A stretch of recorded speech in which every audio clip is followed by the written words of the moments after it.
मृत्यु परे भी रहिबे जीवित जड़े अंगदाता निजर 8टी अंग दान करी अन्यर जीवन बंचाइबा भली एक मानवीय कार्य निजकु सामिल करिपरिबे। एभली सचेतनता वार्ता को घरे घरे पहुंचाइबा पई आयोजित होइथिला शरीर और अंगदान महोत्सव, जेउथिरे 300 रु अधिक व्यक्ति स्वइच्छारे शरीर और अंगदान करिबा पई स्वीकृति प्रदान करिसंती।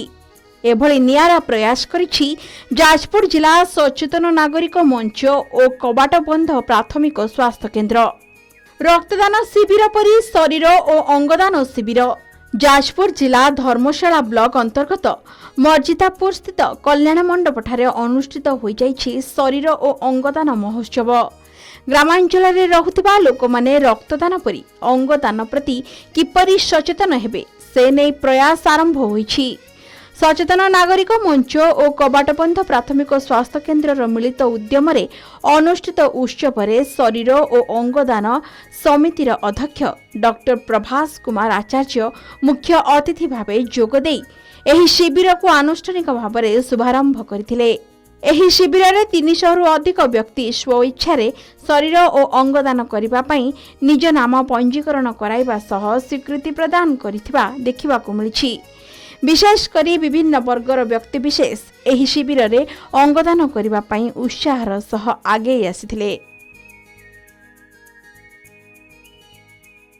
आमर लक्ष्य हेउची अंगदान किपरि भाव रक्तदान देपरि सक्सेस पाइछि सेमति प्रति जिल्ला रे गोटे गोटे अंगदान बैंक हबो अथवा ऑर्गन बैंक हबो जेमति ब्लड बैंक अछि से दिगरे आमे प्रयासशील एवं भारतीय जीवन किंबा भारतीय जीवन शैली रे परिवर्तन आमर लक्ष्य सेति आम अंगदान महोत्सव को एक जनपर्व रे परिणत करबा को चाहूछु।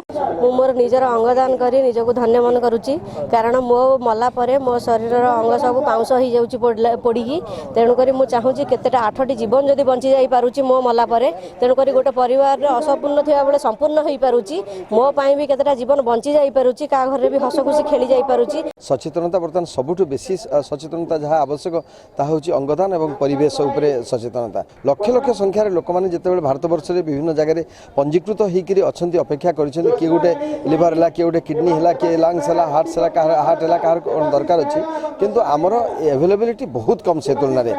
आज किछि मात्रा रे आमे सफलता पाइचु। आज पाखापाखि 400 अंगदाता आम सहित पंजीकृत हो सारी एवं एथिरे body organ society of India रो प्रेसिडेंट प्रभास आचार्य मोटिवेशन होची आमर मूल जोटा आमको बल जोगैथिला। अनेक समय रे दुर्घटनावशतः हेउ अबा अन्य कोनोसी कारणरू लोके मृत्युवरण करुछंती किंतु तांको अंग कोनोसी कामरे आसु नाही।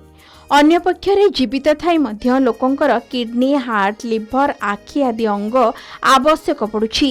तेबे जणे अंगदाता मृत्यु परे अंगदान करी किपरि अन्यर जीवन बंचाई परिबो एवं एक मानवीय कार्य निजको सामिल करि परिबो से नै सचेतनता सृष्टि करा जायथिला। सचेतन नागरिक मंचर आवाहक सरोजकांत बेहरांकर प्रत्यक्ष तत्वावधान अनुष्ठित एही शिविर रे कबाटबंध प्राथमिक स्वास्थ्य केन्द्र मुख्य चिकित्साधिकारी डॉक्टर निहार रंजनकर जोगदे अंगदान संपर्क में लोकंकु बुझाइथिले। एही अवसर रे शिविर रे जोग देथिबा अतिथि माने अंगदाता मानंकु सबुज उपहार सदृश विभिन्न चारा सह प्रमाण एवं प्रशंसा पत्र प्रदान करथिले।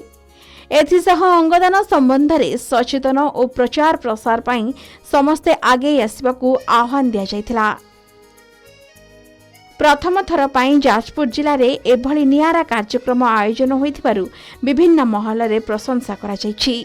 जाजपुर अवनेश्वर शतपथी रिपोर्ट के न्यूज ओडिशा।